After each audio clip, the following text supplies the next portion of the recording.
नमस्कार, मैं VK Kushwaha advocate. आप देख रहे हैं हमारा यूट्यूब चैनल सम्राट लीगल एसोसिएट्स।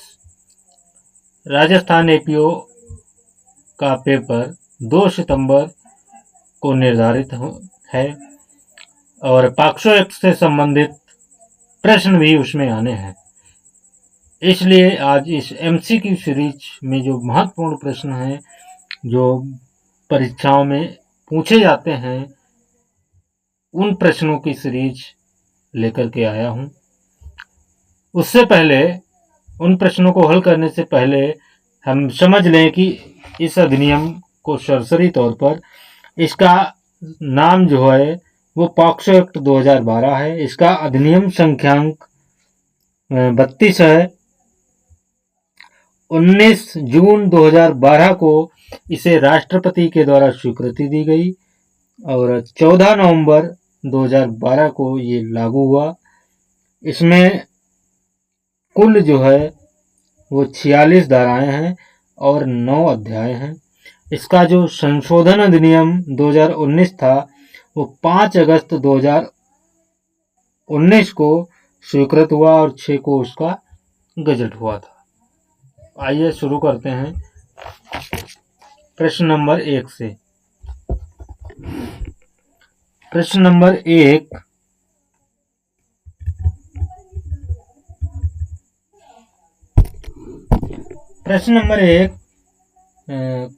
बताता है कि लैंगिक अपराधों से बालकों का संरक्षण अधिनियम 2012 का उद्देश्य क्या है। इसका जो उद्देश्य क्या है, ऑप्शन ए दिया है लैंगिक हमला, लैंगिक उत्पीड़न और अश्लील साहित्य के अपराधों से बालकों का संरक्षण करना। बी ऑप्शन है ऐसे अपराधों का विचारण करने के लिए विशेष न्यायालय की स्थापना करना। सी ऑप्शन है उनसे संबंधित या आनुषंगिक विषयों के लिए उपबंध करना। डी है सभी। तो जो लैंगिक अपराधों से बालकों का संरक्षण अधिनियम 2012 है, इसका उद्देश्य जो है लैंगिक हमलों से, लैंगिक उत्पीड़न से या जो लैंगिक कृत्य हैं उनसे बालकों का संरक्षण करना और उसके विचारण के लिए विशेष न्यायालय जो स्पेशल कोर्ट हैं उनको उनमें ट्रायल चलाया जाना, ताकि उनसे संबंधित जो अपराध हैं उनका निस्तारण जल्दी हो सके और अभियुक्तों को सजा दिलाई जा सके। इसके लिए इसका सही जो ऑप्शन है वो है ऑप्शन नंबर डी। इसके बाद आते हैं प्रश्न नंबर 2 है, लैंगिक अपराधों से बालकों का संरक्षण अधिनियम 2012 में कितने अध्याय हैं और कितनी धाराएं हैं, कितनी अनुसूचियां हैं। लैंगिक, इसमें अभी हम बता चुके हैं, शॉर्ट जो बताया है, इसमें जो है कुल 9 अध्याय हैं, 46 धाराएं हैं और 1 अनुसूची है। इसके बाद प्रश्न नंबर 3 है, लैंगिक अपराधों से बालकों का संरक्षण अधिनियम 2012 को कब जो है राष्ट्रपति की स्वीकृति प्राप्त हुई। ये अभी हमने बताया है कि इसको राष्ट्रपति की स्वीकृति 19 जून 2012 को प्राप्त हुई थी। कब प्राप्त हुई थी? 19 जून 2012 को। इसके बाद प्रश्न नंबर 4 है, लैंगिक अपराधों से बालकों का संरक्षण अधिनियम 2012 का विस्तार, इसका अब कोई भी एक्ट है उसका विस्तार संपूर्ण भारत पर है। इसके बाद प्रश्न नंबर 5 है, लैंगिक अपराधों से बालकों का संरक्षण अधिनियम 2012 कब लागू किया गया। लागू होने की तिथि लैंगिक अपराध बालकों से संबंधित है और बाल दिवस के दिन ही इसे लागू किया गया था। बाल दिवस मनाया जाता है 14 नवंबर को, पंडित जवाहरलाल नेहरू जी का जन्मदिन है। इसके बाद प्रश्न नंबर 6 है, लैंगिक अपराधों से बालकों का संरक्षण अधिनियम 2012 की धारा 2 के अनुसार सशस्त्र बल या सुरक्षा बल से अभिप्रेत क्या है। सशस्त्र बल और सुरक्षा बल का मतलब है संघ के सशस्त्र बल, जो उसके अलावा जो है अनुसूची में जो दिए गए सुरक्षा बल, पुलिस बल है। डी, इसका सही ऑप्शन जो है वो डी है, सभी। प्रश्न नंबर 7 है, लैंगिक अपराधों से बालकों का संरक्षण अधिनियम 2012 की धारा 2 के दिन कोई व्यक्ति जिसकी आयु वर्ष से कम है एक बालक है, किसे एक बालक माना जाएगा? तो इसका सही ऑप्शन जो है वो है option number D. Option number D है 18 वर्ष। यानी कि जो भी व्यक्ति 2D में जो परिभाषा दी गई है उसके अनुसार कोई भी व्यक्ति कोई भी बालक जो 18 वर्ष से कम आयु का है उसे बालक माना जाएगा। ये धारा 2B में परिभाषित किया गया है पॉक्सो एक्ट 2012 की।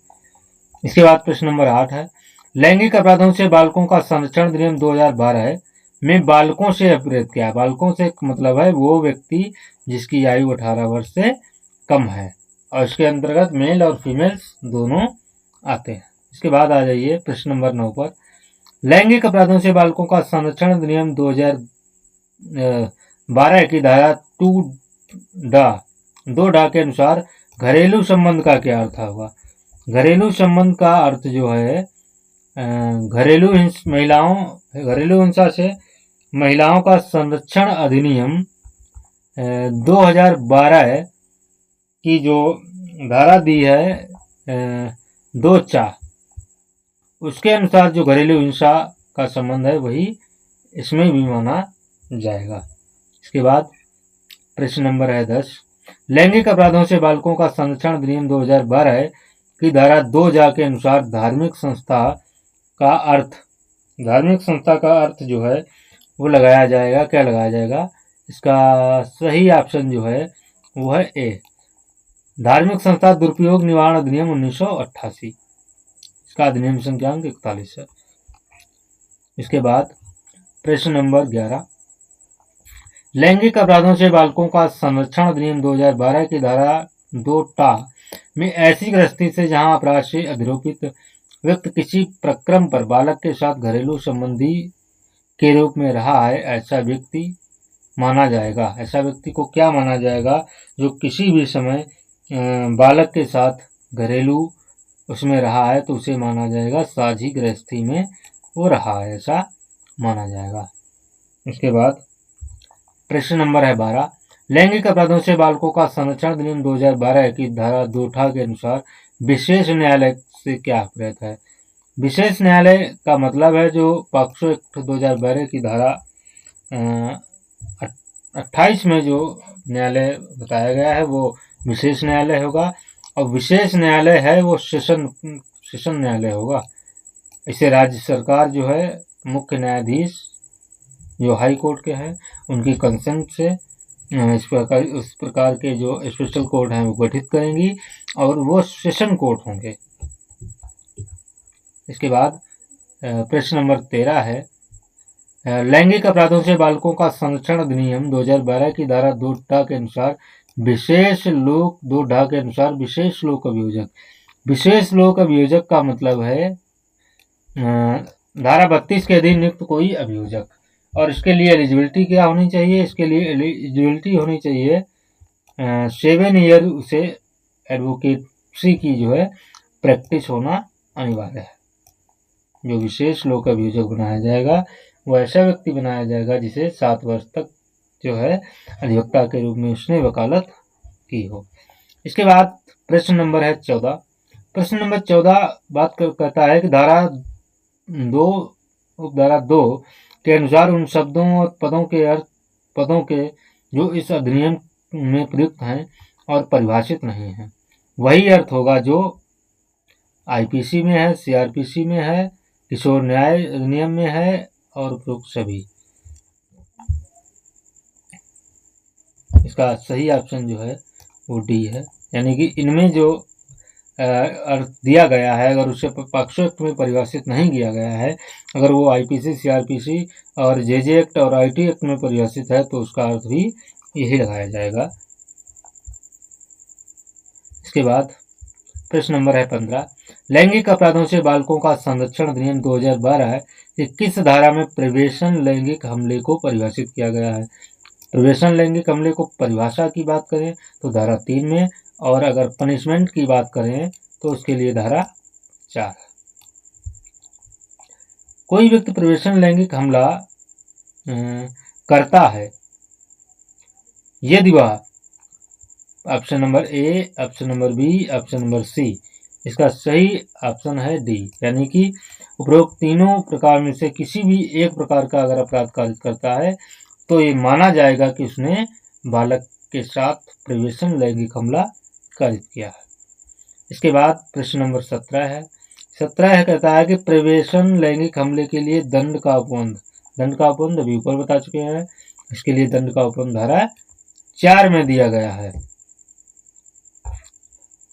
इसके बाद प्रश्न नंबर 18, जो कोई प्रवेशन लैंगिक हमला करेगा वो दंडनीय होगा। वो कारावास है जिसकी अवधि 10 वर्ष से कम की नहीं होगी, जो आजीवन तक हो सकती है और जुर्माने से भी दंडनीय होगा। इसका सही ऑप्शन है डी। इसके बाद प्रश्न नंबर जो है 19 है। जो कोई 16 वर्ष से कम आयु के जो है बालक पर प्रवेशन लैंगिक हमला करेगा वो दंडनीय होगा। कारावास जिसकी अवधि 10 वर्ष से कम नहीं होगी, जो आजीवन तक हो सकती है और जुर्माने से भी दंडित किया जाएगा। यानी कि इम्प्रिजनमेंट जो है जो 20 वर्ष से कम का नहीं होगा, आजीवन कारावास तक हो सकता है। 10 नहीं होगा, 20 वर्ष तक का हो सकता है। इसके बाद और आजीवन कारावास का मतलब होगा व्यक्ति के शेष जीवन काल तक के लिए उसे कारावास की सजा। शेष जीवन काल का मतलब लाइफ इम्प्रिजनमेंट लाइफ। इसके बाद प्रश्न नंबर 20 है। अधिनियम की किस धारा में गुरुतर प्रवेशन लैंगिक हमले को परिभाषित किया गया? परिभाषा की अगर बात की जाए तो ये धारा 5 में इसको परिभाषित किया गया और 6 में इसके दंड की व्यवस्था की गई है, पनिशमेंट की। इसके बाद 21, जो कोई प्रवेशन लैंगिक हमला करता है वह व्यक्ति गुरुतर प्रवेशन लैंगिक हमला करता है यदि वह जो है कोई सुरक्षा बल का सदस्य है, पुलिस सुरक्षा बल का सदस्य है, कोई लोक सेवक है, जेल प्रतिप्रेषण गृह, संप्रेषण गृह, अस्पताल, शैक्षणिक संस्था का अगर कोई है तो ये अगर सब कोई अगर करते हैं, वैश्वासिक संबंधों में अगर ये करते हैं तो इसे प्रवेशन लैंगिक हमला जो है गुरुतर प्रवेशन लैंगिक हमला माना जाएगा। प्रश्न नंबर 22, जो कोई प्रवेशन लैंगिक हमला करता है वह व्यक्ति गुरुतर प्रवेशन लैंगिक हमला करता है यदि वह सामूहिक प्रवेशन लैंगिक हमला करता हो, यानी कि गैंगरेप हो, घातक हथियारों, आग्नेय शस्त्र, गर्म पदार्थ का उपयोग करके जो है उसने लैंगिक हमला किया हो, प्रवेशन लैंगिक हमला यानी घोर उपहति कारित की हो। इसका सही ऑप्शन है डी, उन्हें उपरोक्त तीनों। प्रश्न नंबर 23 है। कोई व्यक्ति किसी बालक जो है गुरुतर प्रवेशन लैंगिक हमला करता है यदि वह उस बालक को इस प्रकार प्रवेशन लैंगिक हमला करता है जिससे वो बालक अशक्त हो जाता है शारीरिक रूप से या मानसिक रूप से। अगर बालिका है तो गर्भवती अगर हो जाती है, बालक HIV संक्रमित हो जाता है, उसकी मृत्यु हो जाती है, तो ये सब जो है अगर माना जाएगा तो गुरुतर प्रवेशन लैंगिक हमले की श्रेणी में आएगा। इसके बाद प्रश्न नंबर है 24, जो कोई प्रवेशन लैंगिक हमला करता है वह व्यक्ति गुरुतर प्रवेशन लैंगिक हमला करता है यदि वह प्रवेशन लैंगिक हमला करता है बालक की मानसिक या शारीरिक अशक्तता का लाभ उठाकर 1 से अधिक बार 12 वर्ष से कम आयु बालक पर, उपरोक्त सभी। इसका सही आंसर डी है। इसके बाद प्रश्न नंबर 25 है। जो कोई प्रवेशन लैंगिक हमला करता है वह व्यक्ति गुरुतर प्रवेशन लैंगिक हमला करता है यदि वो प्रवेशन लैंगिक हमला करेगा अगर ये जानता है कि वो जिसके साथ वो प्रवेशन लैंगिक हमला कर रहा है वो बालक गर्भ से है, या बालक को सार्वजनिक रूप से नंगा करता है, बालक हमला में बालक की हत्या का प्रयास करता है, हिंसा के दौरान उसके साथ जो है प्रवेशन लैंगिक हमला करता है, तो इसका सही ऑप्शन जो है वो है डी।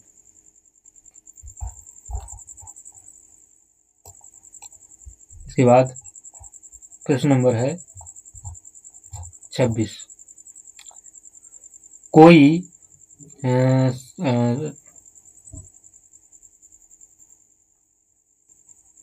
16 वर्ष से कम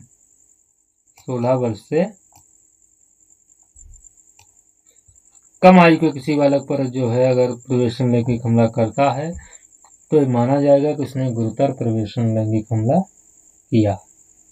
यदि कोई व्यक्ति गुरुतर प्रवेशन लैंगिक हमला करता है तो वह धारा 6 के अंतर्गत निम्न प्रकार से दंडनीय होगा।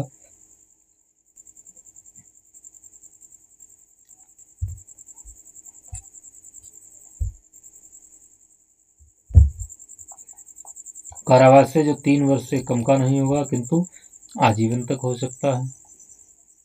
5 वर्ष से कम का नहीं होगा किंतु आजीवन तक हो सकता है। अवधि 10 वर्ष से कम नहीं होगी, आजीवन तक हो सकती है। डी सही ऑप्शन जो है इसका वो डी है। यानी कि अवधि अगर कोई भी गुरुतर प्रवेशन लैंगिक हमला करता है तो वो 20 वर्ष से कम नहीं होगा और आजीवन कारावास। आजीवन कारावास का मतलब होल लाइफ जो है जेल में ही उसको बितानी पड़ेगी जब तक मर नहीं जाता है। इसके बाद प्रश्न नंबर 28 है, का एक पुलिस अफसर एक बालक पर उस पुलिस थाने में जहां उसकी नियुक्ति है प्रवेशन लैंगिक हमला करता है। लैंगिक अपराधों से बालकों का संरक्षण अधिनियम 2012 का किस धारा के अधीन दंडित किया जाएगा? इसे गुरुतर प्रवेशन लैंगिक हमले से दंडित किया जाएगा। ये गुरुतर प्रवेशन लैंगिक हमला माना जाएगा। इसके बाद प्रश्न नंबर 29 है। 29 कहता है कि लैंगिक अपराधों से बालकों का संरक्षण अधिनियम 2012 है कि किस धारा में लैंगिक हमले को परिभाषित किया गया है? लैंगिक हमले को परिभाषित करने की बात की गई है। इसका सही आंसर जो है वो है 7, धारा 7। कोई व्यक्ति लैंगिक हमला करता है यदि वह लैंगिक आशय से बालक की योनि, लिंग, गुदा या स्तनों को छूता है, बालक को स्वयं या किसी अन्य की योनि, लिंग, गुदा या स्तन को छूने के लिए तैयार करता है, प्रवेशन के लिए बिना शारीरिक संपर्क करता है। इसका सही ऑप्शन जो है डी है। तो माना जाएगा कि उस व्यक्ति ने लैंगिक हमला किया। इसके बाद प्रश्न नंबर 31 है। जो कोई किसी बालक पर लैंगिक हमला करेगा तो वह धारा 8 के तहत दंडनीय होगा। धारा 8 के तहत जिसकी न्यूनतम अवधि जो है वो 3 वर्ष से कम की नहीं होगी और 5 वर्ष तक की हो सकती है। इसके बाद 32 है। लैंगिक अपराधों से बालकों का संरक्षण अधिनियम 2012 है कि किस धारा में गुरुतर लैंगिक हमले की बात की गई है? गुरुतर लैंगिक हमले को परिभाषित किया गया है, वो धारा 9 में परिभाषित किया गया है। जो कोई किसी बालक पर गुरुतर लैंगिक हमला करेगा तो धारा 10 के अधीन दंडनीय होगा। कितने साल तक के लिए? न्यूनतम जो है कारावास जो 5 वर्ष से कम का नहीं होगा और 7 वर्ष तक का हो सकता है। इसके बाद प्रश्न नंबर 34 है।